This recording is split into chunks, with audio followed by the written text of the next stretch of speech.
Next slide. So me, and Mitch, you can go quick. I'm retired and I volunteer a lot, and Mitch. My journey to be an artist in residence. And yes, that is gobbling that little Finland. And yes, it's about ready to swallow a firefly.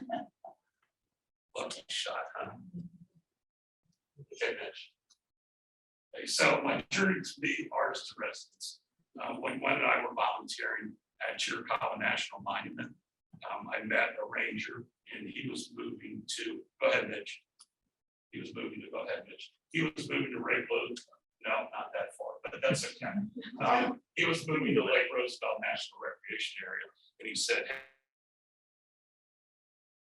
would you like to be artist in residence? And I said, absolutely sure. So we scheduled it for sometime, I think, 2017. And now, Mitch, you can get it. And one thing I learned about artists in residence, it pretty much goes with an interested ranger. If there's a ranger who's interested and wants to run it, then they'll be an artist in residence. But if they move to someplace else, like he went to San Juan Islands, okay, there's no artist in residence there.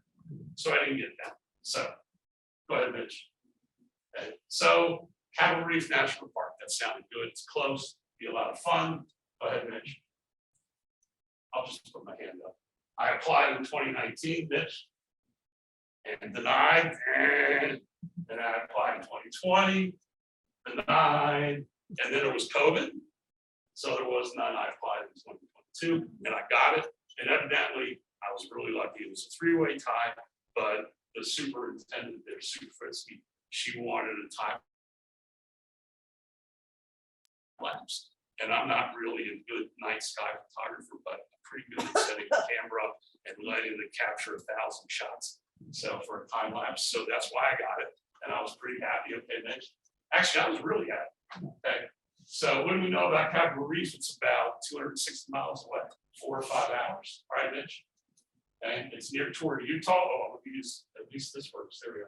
It's near toward Utah. Nice little town. Go ahead, Mitch. It's long and skinny north to south. It's an international dark sky park. That's why they have night sky photography. It's beautiful scenery. All right, Mitch. Historic Mormon settlers. There's fruit orchards there, which are really interesting. And it's one of the big 5 national parks in Utah. And Mitch, they have a bonus prize to anyone who can name the other 4. Canyonlands, Arches, prizes. You get the prize. Teddy explores the Sonoran Desert. For your grandchildren. Assuming that's your grandchildren. Or that's your, I don't want to say home. Okay. Who's been to Capitol Reef? And anybody want to, what's your favorite parts of it real quick? Right. I drove up the road, not knowing that I was going to get into that forest. And all the way up from Bullfrog, and I'll never forget it. Changed my life. Actually. Oh, so you went the Nona Road? Yep. From Bullfrog there? And that's an interesting drive, Oh, especially when it's raining. yeah. I really enjoyed the hike to Navajo Knobs. That was tiring. Beautiful. Okay, Frank. I mean, Mitch. So we got a door prize. Mitch, where did the name Capitol Reef come from? Come on, really? And There's a big rock, looks like a capital. okay, you got the capital part. You used to be underwater. Okay, well, that's not it, but, and I can't give you it because you already won. So hold up, but it's capital, and you guys got that right, because one of the rocks is like the Capitol Dome.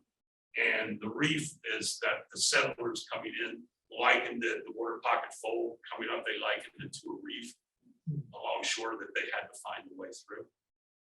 Okay, and the next door products. Capitol versus Capitol. Capital is like the capital of the state. The other one is money. There you go. I'm sorry. Yeah, but I can't do that. I guess I can. You'll get the other prize.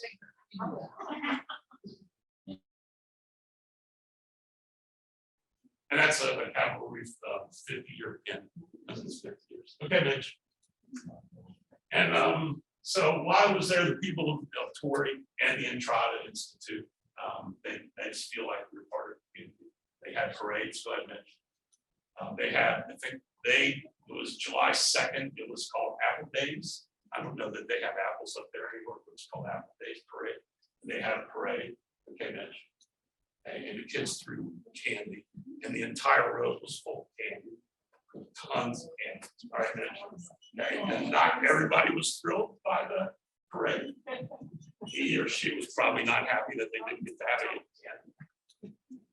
Right, there was a pie eating contest that I got talked into, and I came in 15 out of 17, and my chin was all red. And okay, Mitch, and these guys didn't win either, but the guy who won had won 6 years in a row, and he ate 10 more ounces than I did. It's like, I don't know how to do that. Okay. But was it good? It was okay. They had fireworks, not July fireworks, Apple Days fireworks. I mean, it's a little tiny town, and they make fireworks. Okay. And the Entrada Institute, which we'll talk a little bit about, they have this stage there, and they have live music every Friday, Saturday, Sunday. It was good stuff. Okay. And these guys right here are called the Bristle Cutters. And any idea why they're called the Bristle Cutters? Yes, Brenda, you got it. Oh, Brenda. No, I don't. You know, the prize. The Bristle Cutters are like 4,000 or 5,000 years old. They're not quite there, but they're old. And they were good. Okay. And then they had the Butte International Film Festival, where I got to watch the 2 worst movies ever. It was kind of fun. Everybody sat there. It was like Mystery Science Theater 3000, where you sit there and kind of make fun of the movie. Although I will say the last movie, the second night movie, I had to walk out on the credits because they were over a half hour of credits. Yeah, and I thought it was a joke.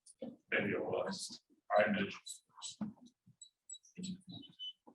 Which gets us to the Butte Theater. That's where it was. It's really cute if you ever go there.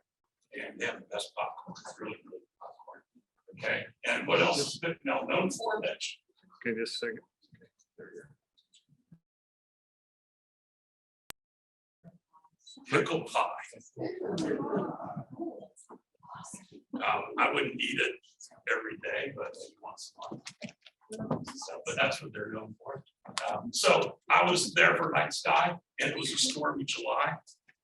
It was a really stormy July. I thought maybe I'd just keep shooting lightning instead of Night Sky, Mitch. Okay, and at times I felt like artists and residents for clouds and storms, Mitch. But it does have its benefits. It's kind of pretty. And that was pretty too. Flowers. Okay, Mitch. Okay, and that was the house. Okay, that the artist's residence stays in. And that up there was where I get to have a little office, because I'd shoot all night and then go process pictures all day. And I'll show you what the view was, Mitch. That was pretty good. That was an apple orchard, and it was full of deer all the time. And the deer, I've never seen deer stand up on their hind legs, but they would stand up and eat the apples. And then the French people attacked one day. It was the day of the French people. They attacked and they came in there and grabbed apples and they threw them at the deer and everything. It was a French family. They're like out of control. All right. And the church staff, they made me feel welcome in every way. And Shauna, who's the head out there, and Emily, Jeff, and Kate, and that is Emily right there. And she is doing her thing on bats. She's doing bats. Okay. You didn't have to bow. And the campground, I've said I ever stayed in the campground there. Yeah, I'm not a big campground person. What is beautiful camp? It was really nice. And the children, and this is the amphitheater, and I get to give 2 presentations there. Okay, Mitch. And we'll talk about Emily. Emily's been there 6 years. She's a full-time park ranger, and she gave a talk, not yet, Mitch. But it doesn't matter. She gave a talk on animals that would feed at night. And of course, the question is, what animals feed at night? What are they called? They're called nocturnal. And then she asked, can you tell me what animals feed during the day? And there was, there's probably 100 people there. And not a soul said anything except one little girl. And you'll see this is a girl story. This little girl in the second row, she puts up her hand. No, she didn't put up her hand. She just said, now you can go.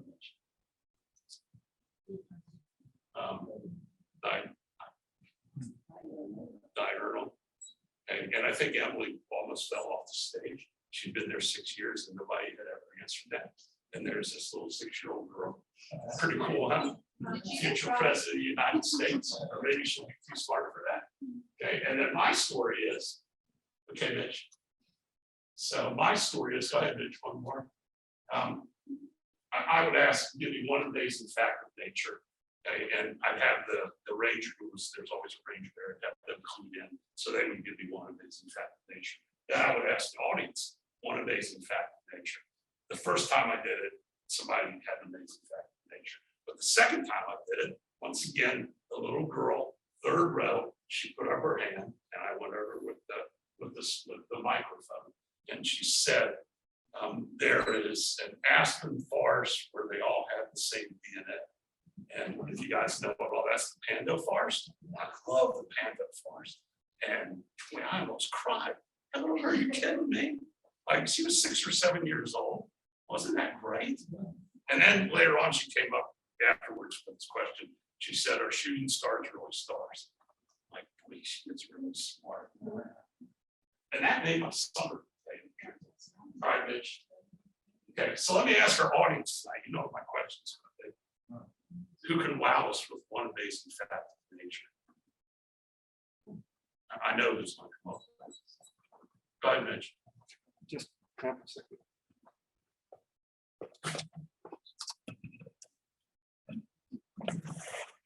Yeah, so who can wow us with one amazing fact of nature in the audience? Probably somebody. Okay. My answer would be, how in the world can I pick one amazing fact of nature? Because that's all I want is just one amazing fact of nature. I could go on and on. Yes, you could. And that's good enough, I guess. Huh? All right, Mitch, you can go twice. I see I need this little 6-year-old rules. So, and the Untitled Institute, they sponsor the Artist in Residence program. I have to give them a lot of thanks. And I know most of you, Mitch, go ahead, are saying, Mitch, go ahead. Most of you are saying, Mitch, go ahead. What's Entrada? And it's one of the layers of sandstone. It was deposited during the Jurassic period. Okay, Mitch. And my friend Ray Troll, I have to thank Gabe, Michelle, your sticker, right? I have to thank Dr. Rowland from UNLV. Like 3 or 4 years ago, he put this picture up here during one of his presentations. And I asked him for it. He told me to go to the artist. And I went to Ray Troll and I got to know Ray Troll. He allows me to use it and some other things. He's helped me with the children's books. So, but this is great. There's Jurassic period where I'm sitting down. Okay. And all right, Mitch. So Ray Troll, I don't want to get off too much track, but I do like to get off track. He started drawing dinosaurs, I think, when he was 6 years old. And that's what he does for a living. Pretty good living. And he does one other thing for a living, but his podcast. And you're saying, oh my God, Steve, shut up about the podcast. He has a podcast, and when I would go take pictures, I'd go take pictures away in the middle of the night, have to hike for a couple miles or a mile and sit up there all night for the camera worlds. I would listen to the podcast, and they helped me. And all right, Mitch. And paleonerds, if you like dinosaurs, if you like fossils, these two guys are really, really good. They're funny, they're enlightening, but they bring on really great guests. Okay. All right, so back to Entrada that they mentioned. All right, water pocket fold and one more niche. So there's the Entrada sandstone layer. The one thing the rangers are very proud of at Capitol Reef is they have 19 layers in Capitol Reef, where Zion only has 9. So they really think they're better than Zion. And Irish. So in the cathedrals, Cathedral Valley, or from her eroded and Entrada sandstone, Irish. And who's been to Cathedral Valley? All right. You know, because I asked one night in there that it was a full group at the campground who's been. One person put their hand up. It's tough to get to. All right, Mitch. More. Okay, and if you've been there, then you know that's the temple of the sun. And there's the temple of the moon, and they're pretty amazing. I got to spend a couple of nights there. All right, Mitch. And of course, everybody knows what that is. That's also part of the Entrada layer. All right, Mitch. So we'll get night sky because I'm amazed with the night sky. I think that's pretty obvious. Okay, Mitch. Growing up out east, I remember when I one time got to see a meteor shower above JT Island. This little one. That was probably the extent of my being outside looking up at the night sky. But we had gone rafting, JT and I, the older son. We were camping and nature called about 3 a.m. I unzipped it. And I know people say that it took their breath away. This really took my breath away. It was just freaking amazing to see all those stars. Okay. And that's not, I didn't take a picture of that. I would have known that. Yeah. It would have been with an Instamatic. So and from that day on, I've been hooked on the night sky. You guys may recognize this. Again, my older son took this picture of me. We were in Valley of Fire. It's me and my dog. And you guys know my dog's name? Gigantor. So unfortunately, he ran away. Okay. Yeah. All right, Mitch. Okay. And I like this. I like quotes. Stephen Hawking says, "Remember the stars not down your feet." Stephen Hawking obviously never hiked around Gold Butte or Capitol Reef, where you got to look at your feet or else you're going to fall and hurt yourself. But I think it was Ranger Emily got me thinking that, we go out and we hike, we take these hikes and we're just looking down all the time.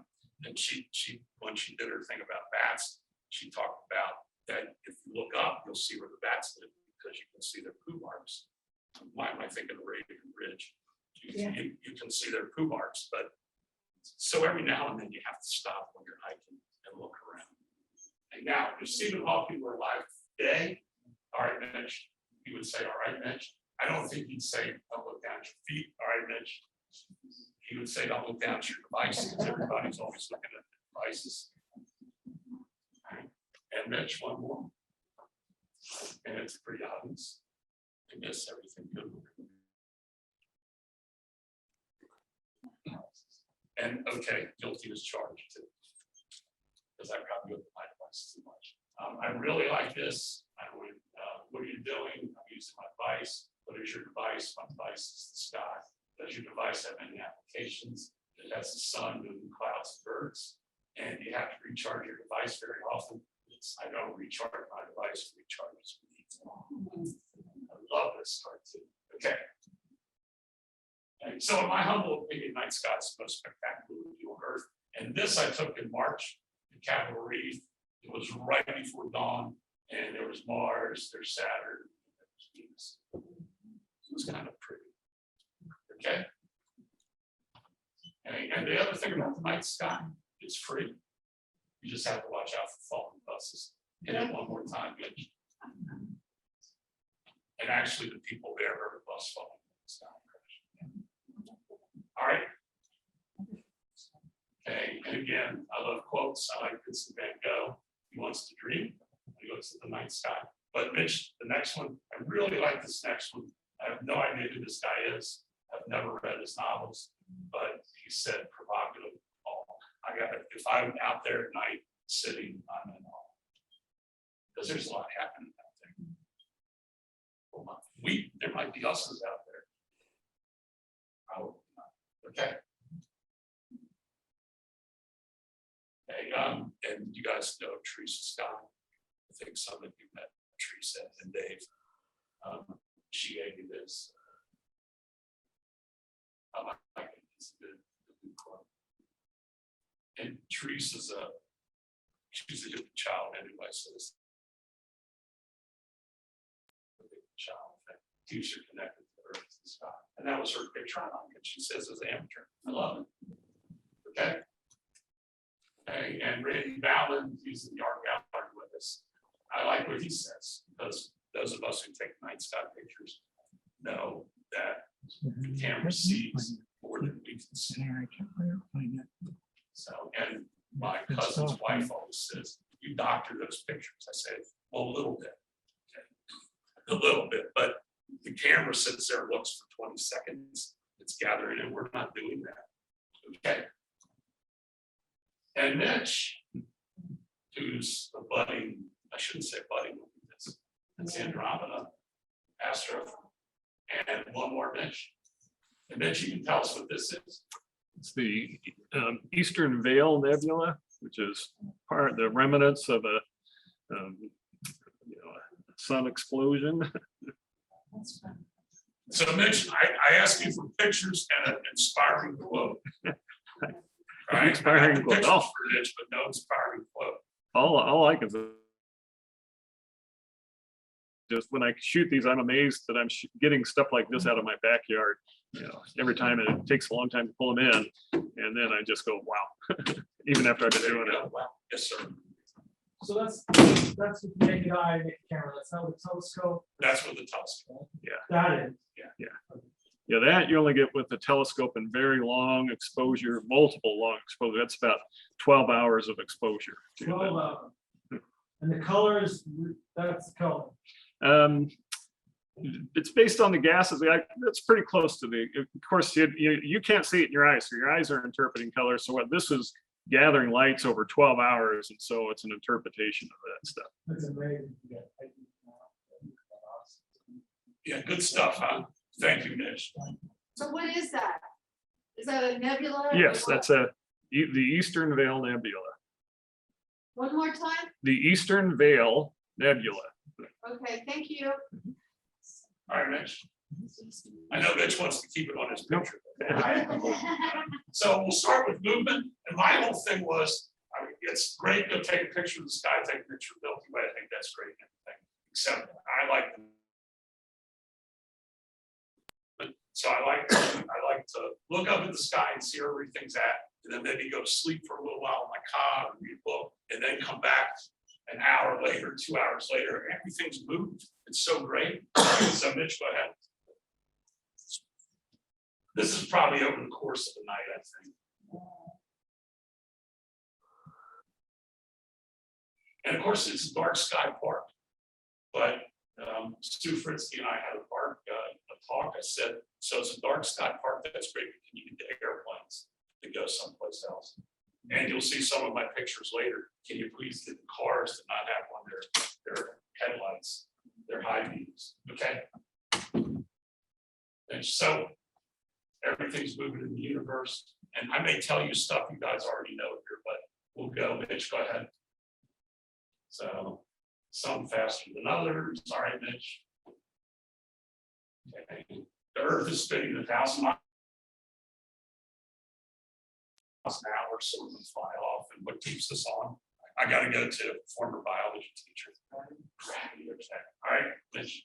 Okay. And the moon every 27 days, and eventually it's going to fly away, but we probably won't be here. All right, Mitch. Okay. And of course, I like the moon. The moon is trying to escape, and the Earth is trying to grab it with gravity. So it's the constant dance. All right, Mitch. And that's what gives us our titles, our title launch, our times. All right, Mitch. Okay, and I think this is about 2 hours. It took us at Homer, Alaska. There's one thing I know for sure. I wouldn't be digging clams when the tide starts coming in. All right, Mitch. And this isn't one of the places where it really, goes up 37 feet or so. So it comes in quick. All right, Mitch. Okay, and moon facts. All right, Mitch. Okay, Mitch. Another one. Okay, so don't go yet, Mitch. How many have walked on the moon?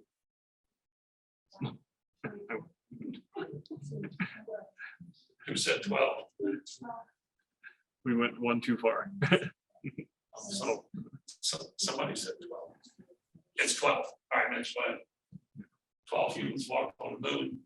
Who was the first one? I'm not. Any prizes for that? All right, Mitch. All right, Mitch. Okay. But when did they walk there? The year, the day, and the month? July 20th, 1969. Close. Close. Who said July 20th? You're going to get the prize. Oh, you win all the prizes. Go ahead, Mitch. All right. July 21st. Well, you may have been in Hawaii or something. Maybe it was the 20th. Yeah, there you go. She's the retired. Okay, Mitch. Okay, the Earth orbits the sun once every 365.25 days. And I hope this isn't boring you. All right, Mitch. It's still better than charts and graphs. All right, one more, Mitch. Okay, so what's this quarter day thing? Go ahead, Mitch. Don't go yet, Mitch. So how do we account for this extra 6 hours each year? All right, you all got that. Except the amount of prizes. Okay. Next. Was there anybody here born on February 29th? You. Come on, you guys. It is Mitch. Go ahead, Mitch. Okay. Keep on, Mitch, until we get off of this one. Oh, the next one's 2024. You all know someone, it's me, because everybody already said that, 1952. I'm only 17 years old. Okay, Mitch. It's nice. So we all know what the word has to do with our seasons because of the 23 degree. All right, Mitch. In the summer, we're closer to the sun, so it's warmer. All right, Mitch. And then we have how do we keep track of time? I should have brought my book. I have a paper book. Everybody here probably uses their cell phone. All right, Mitch. Okay, Mitch. Oh, okay, but the pre-contact people before us, they didn't have calendars. Well, they did in a sense. So we did a project, a number of us, and there's a couple in the room here tonight who worked on it. This is in Lincoln County, and we had site steward back in, I think, 2001 or something, say that they thought this was a calendar feature, a calendar feature. So we went out there, and what we found was this is the very first one, September 22nd. This was the fall equinox. All of this is natural, okay, but that little hole right there was pecked. So we suspect that that little hole's pecked right at sunrise, first light, that lines up with the people there. So we believe that that's when they saw that, they said, oh, it's spring. It's fall. All right. Okay. Then in the winter time, we went out there in the winter time and it was really cold. And this time there's that little pecked hole. It didn't have anything to do with that. What we found was this rock layer here. Someone had chipped the hole there and they chipped away from this rock here. So the shade kind of took a jog around there. We think, the best we can guess, that somebody did that and they know that's winter time. Well, that's the winter solstice. And what would winter solstice tell us? It's the shortest day here. It also tells us that the sun is going to start, you're going to get longer days. It's very interesting. I heard Neil deGrasse Tyson ask an audience, what does the winter solstice say? And they said, well, the days are going to get shorter from here on. And he's like, no. So you guys are too smart for that. Okay, next. Okay, and of course, spring, same thing. Right now we were we were smarting pants here. We were going to do all kinds of other stuff. So we numbered all the holes, but still the only one day difference was that. All right, Mitch. And then the summer was really interesting that we had no idea there was a little hole chip on the left side, and there was a little beam of light that came and it shone. There's the pointing that out. So it didn't really point to anything. So I don't know, but that was the summer solstice. All right, Mitch. So it's really interesting. And there's our team, and you can recognize there's Michelle and there's Rochelle. So and the BL, well, you're sharing. Yeah, you guys are on team 3. And the BL and law enforcement, you can tell BL and law enforcement is not quite like National Park Service. They have a little bit more fun. Actually, I think Michelle, she arrested you guys. She put the cuffs on you that day. So we had a good time. We asked for it. You did ask We for it. wanted to be arrested. Okay. And we worked on that for a year. And then we just gave our presentation at the 3 Quarters Conference.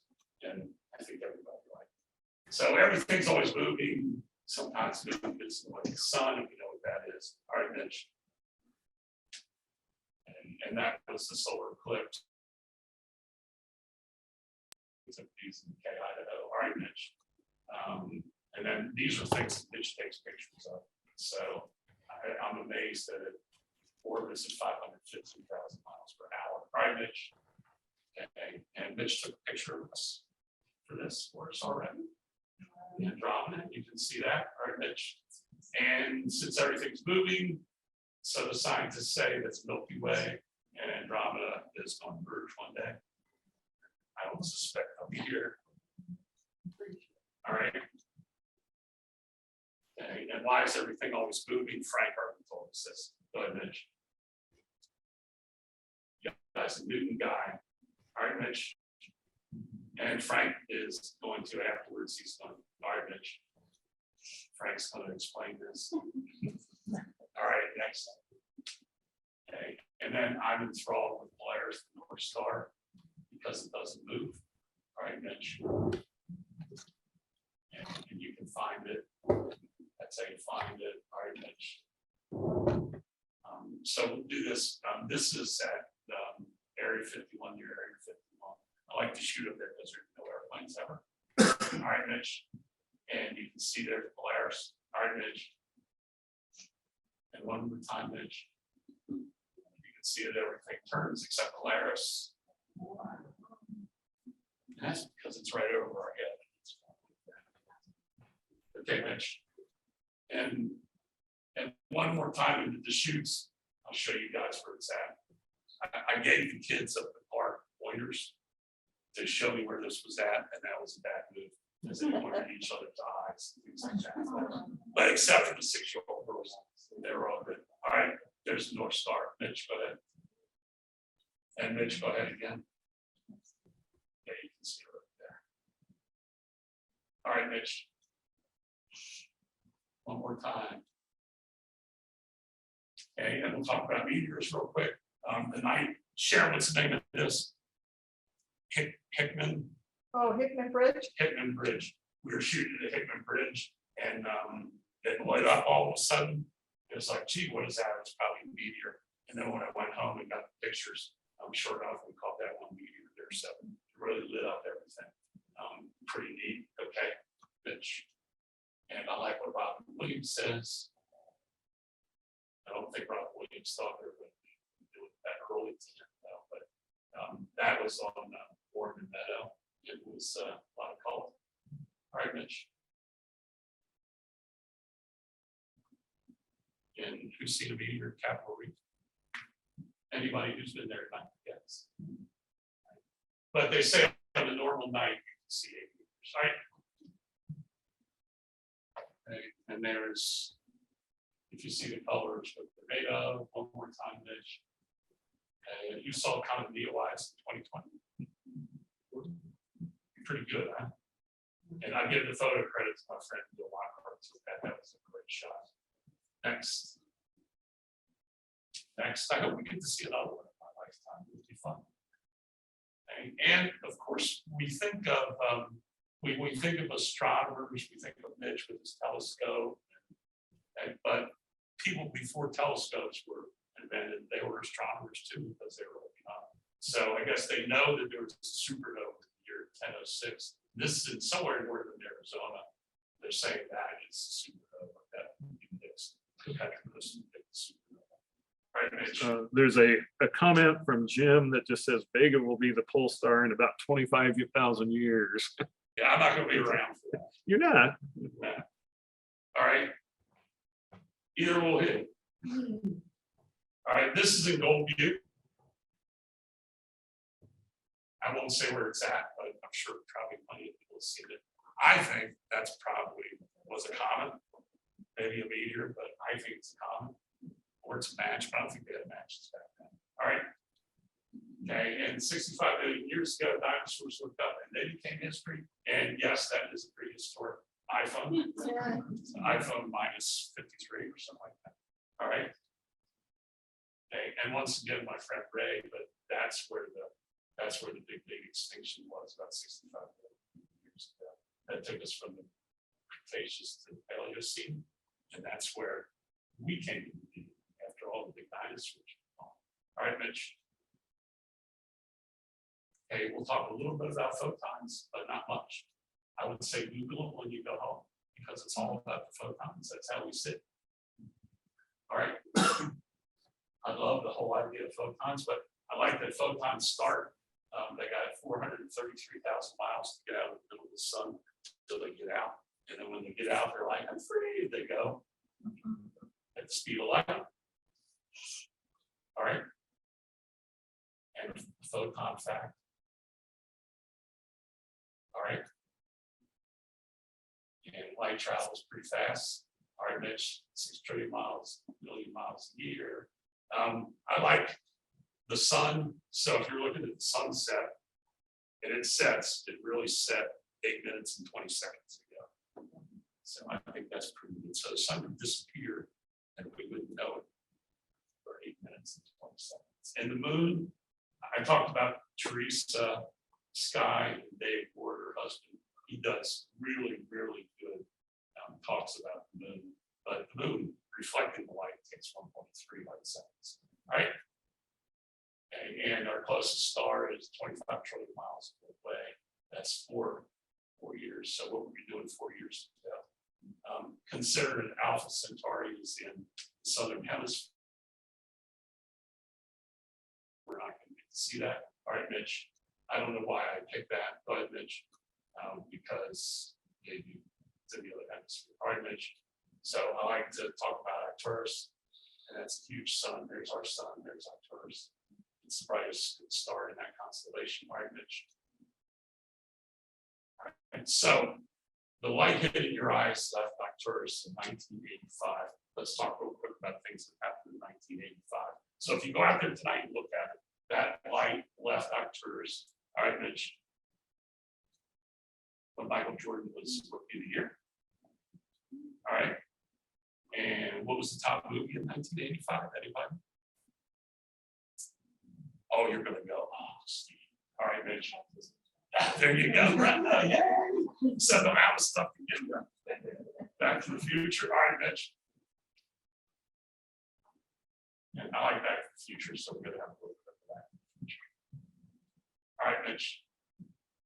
Okay, and that's how you find Arcturus. You find the Big Dipper and the Arcturus. All right. Okay, and then I love Betelgeuse, and I love Betelgeuse because it's about to die, and that's probably our only chance to see a star flick out in our lifetime. But it's 642 light years away, so we're probably not going to get to see it, but it could. All right, and don't get it confused. All right. Okay, and who's heard of the legend of the Seven Sisters? There we go. Larry, want to tell us? I have 4 daughters. My wife has 3, so we have. Okay, Mitch. Does that count? Also, the two. Well, good. So Mitch probably noticed it, it's SCA 45. Mitch is like, yeah, SCA 45. And it's 444 light years away. Go ahead, Mitch. And there it is right there that morning at 2:49 a.m. There's police. 7 sisters, please. There were you, her, and hey, there's somebody. So it's the 7 sisters. There were 7 little girls who were playing, and these bears came and they chased them. And the girls jumped up on the stump. I think they jumped up on the stump or a rock. And they said, take pity on the rock, save us. And the rock grew, and the bears tried to get to it, and they caught it. And that's why it's Devil's Towers, and it looks like that. And the little girls went up in the sky, and they're now the 7 sisters. All right, Mitch. And Steve, looked out a very long way. One more time, Mitch. Have you had a chance to look at the picture? James Webb Telescope. Oh my goodness, they're amazing. All right, Mitch. And Mitch kind of took this, but I don't think he did. Next. Okay, and I get off the subject easy. So I think I got to get back to Capitol Reef. Unfortunately, we're not going to hear the music that I put to this. But Mitch, if you go, maybe somebody will sing it. Mitch, I think you have to hit the bar one more time. And it'll start to play.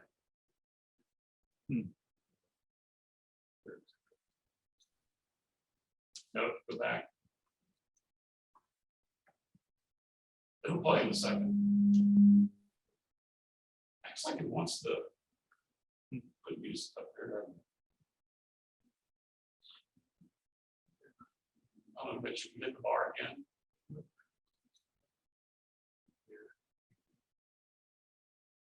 Well, I think until we sort out, we're gonna have to experiment with this a little more to get that figured out. She's working the other night.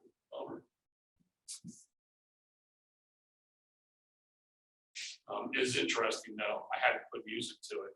So I really liked Coldplay, Sky Full of Stars.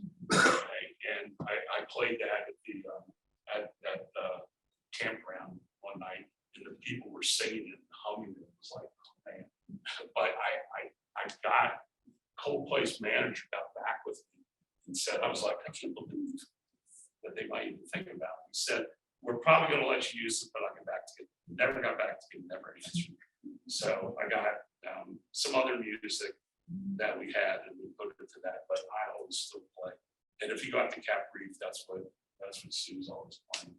So speaking of Sue, and I don't know where this is going to she's the superintendent I mentioned, and she said, Steve, I was almost done.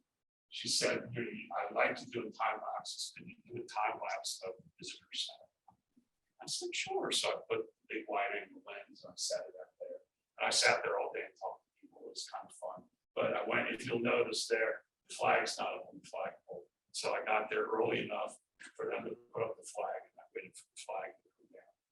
And Mitch, I guess it's not going to go, is it? Oh, there we go.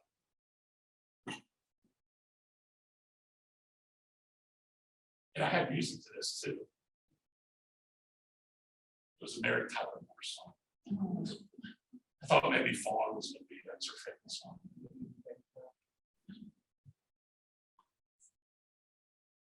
And you'll see again, the flag comes down. So it was interesting when this was done. She called me a couple of nights later, and she said she was most interested in the benches up there. You'll see people going to use the benches. She said people want to put benches up there, and they're like, they'll never be used. And she said, that's the first time now we know they're used. But I was about 1,000 people that day, which in July, that was about average 900 and some 1,000. When I was up there in late September, the Rangers came up to the Untitled Institute for the presentation there, and they were all tired. They said they had 1,500 people in September. So it really gets busy in the fall. And it's ended, everybody's gone. So except me, there's still my chair. I need to pull my chair back. Okay. So Jane has a question. He just asked, how's the gravel road in Cathedral Valley section of Capitol Reef. Probably terrible. It's not bad. I Oh, just did Sharon it. was just there. I I think. just did it Sunday. The seats are crossing the road quite a bit, so you've got a few little slippery spots. The rocky part it is what it is, but really it's mostly good road except for the deep 8-inch sand by the Hartnett crossing of the Fremont. Everything else is pretty navigable. We saw, all types of vehicles. So gotta be smart. And that's Sue and I was smiling because she did a podcast with you, we just got done. It always makes me smile. She was smiling because there was a solar telescope that we just looked at. And there's this huge solar flare that we looked at. She was really happy about that. Okay, and that's Don. He's my new friend now. He's the vice president at Trada Institute and a pretty good guy. He's also a universal company. So I think I could be a person. Right. Then they invited me back to Heritage Starfest. That was in September. And it was a nerd show. There was every nerd that was out there with telescopes and everything. It was a lot of fun. We set it up out near the campground, and we just had the campground is always full there. People were there. All right, Mitch. And this is Jeff. He is the top nerd ranger, seasonal ranger, and he was telling us there how when he was in college, he would show everybody where Venus was in the middle of the day. I was shaking with Bill. People were laughing. Okay. And that was at night. And then Shauna, she's right there. And they gave me this huge telescope. I was pretty excited that I got to work it. But they gave it to me because the motor was gone. So everybody else got a motor. So I had a line of people wanting to see what we were looking at. And like 3 or 4 people could look at it. And then I'd have to rearrange it. So I got good at it. All right. Okay, and I mentioned Mark Bailey, who was in the video earlier. That's Mark receiving an award from that's Marcy Mulligan. She's the president of Entrada, and that's Sue. The funny thing about Sue, she could get away from the park. She wouldn't wear her outfit. I think if they wear the outfit outside, they got to wear their hat. So she was always happy to be in plain clothes. She said, "All right." Okay, so in summary, everything in the universe is moving. Gravity is why, photons carry light, sunlight. Look up. If you want to be an artist in residence, prepare for some no's. Okay, and Shauna, who's in charge of interpretation there, maybe put that in there. For some reason, there seems to be real competition with Zion. All right, Mitch. Say, and who likes to read? So you guys got to put up with my other stuff. My books, anything Craig Childs, and probably a lot of you read Craig Childs. I'll put Spark by Patricia Levy. It's a romance novel. So I know people were saying that, but she's really nice and a good friend. And she's got a book that's going to be released in this first light, switching on the stars at the dawn of time. It's really good. Okay. Okay, and my favorite book of all time, In Life Trees. Anybody read it? Oh, it's amazing. And my second favorite book of all time, E.O. Wilson is quite an author. And then if you have never read, who hasn't read any Edward Allen? Who has not read any Edward Allen? I can't give you guys a prize of one. I think it's not Desert Solitaire, but it's an Edward Allen book. And it's used. I'm sorry, it's not new. All right, Mitch. And then our friends, a friend of friends of Butte is Betsy Kwame, and she wrote American Zion, and she actually has another book coming out. And I got to meet her up in Torrey. She stopped in for lunch one day, and she's researching the heck out of it, just like she did with American Zion. And I told her she was a famous artist, and she probably has plenty of money. She said that she made $3,000 out of American Zion. That's it. So doing these books isn't a big money making operation. Okay. And then of course I got to talk about where else I volunteer at. My volunteer for now. All right, Mitch. And tomorrow night, free food, free booze. It's like, oh no. We had from 4 to 6, we have a reception for its all inclusion. And there's a yard over there, you should stop, it's right across the street, or right down the street. Okay, and then a witch's ball, if anybody wants to go, it should be fun. And that's Friday from 5 to 8, 35 in advance, and 40 different doors. And I've seen the room, it looks pretty scary. All right. Okay, and then how can I not say the Art Box podcast? And we love the Art Box, and you can find us on that. And it's not just art. We talk a lot about cultural sites, archaeology. Okay. And then, of course, it's Brenda. Brenda was one of our first episodes. And Brenda was, how should I say? Hey, Brenda, tell us a little bit about yourself. She's like, yeah, okay. And then at the end, you want me to say that we couldn't shut you up? We were talking about cakes. Oh, notice she was telling us about every cake. You had some great cakes. So next niche, and let's have a round of applause. Just the podcast, but everything else. All right. And one I just did, I threw the phone down in the middle of the table at the 3/4 conference and cornered our 2 Gold Butte archaeologists, Jeff and Dagmar, and it was pretty fun.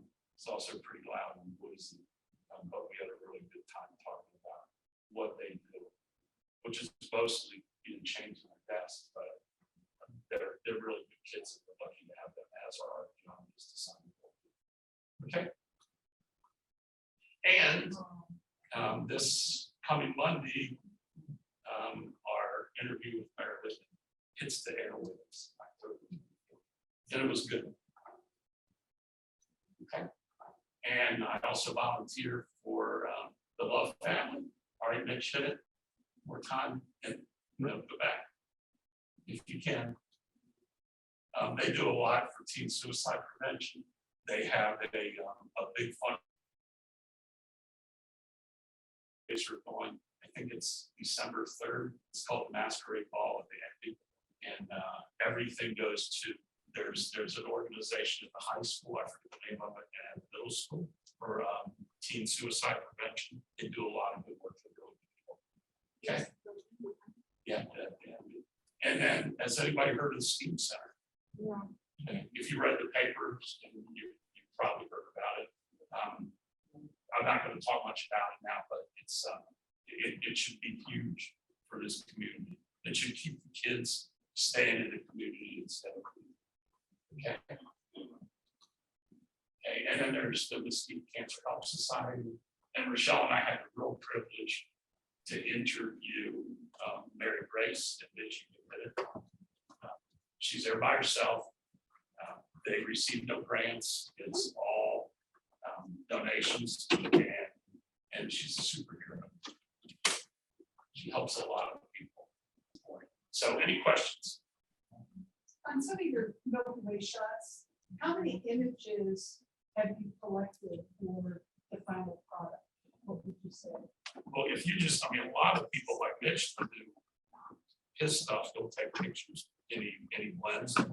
I don't do any blending for a single shot. Oh, Okay. So if I take 1,000 shots overnight, then that's those 1,000 shots, except the ones where there's might be car lights and things like that. If I they'll go in. So, but there'll be upwards of 1,000 because I take the shot every 20 seconds. So I set the camera out there and then go to sleep. How do you manage that much data, storage and move it around? How do you manage Well, you know what, Michelle, I had to order another 8 terabyte drive in the middle because we came home for a week when we were in Capitol Reef. I had to order another 8 terabyte. I didn't take 8 terabytes, but I used up my other 8 terabyte drive. So there's a lot. Yes, Larry. how long, first of all, how long were you there? 38 days. You get done with this one. What was the best thing? One of those with the music. Um, what was the best thing? The best thing were those 2 6-year-old little girls. I have to say, I enjoy taking the pictures. But again, I take the pictures and I go to sleep, crawl in the back of the car and go to sleep. But those 2 little girls. Do you want me to say the worst thing was the pickle pie? No. I'm sorry. No. I can understand. The worst thing was the gas prices. Oh, yeah, in town, in their little town of Torrey. Yeah, they were terrible. But if you got around to, I guess that's how you say it, LA, they were like 50 cents cheaper in Lowell. Yeah, Big Mill is cheap too. Was it? So was that an okay answer for best and worst? Sure. Yes, Larry. What the camera George. I'm sorry. A Nikon D850. there, what times? Just the 2585. Shoot wide open. Yeah, wide open. Yeah, and if you ever want to know if we're done, open book outside.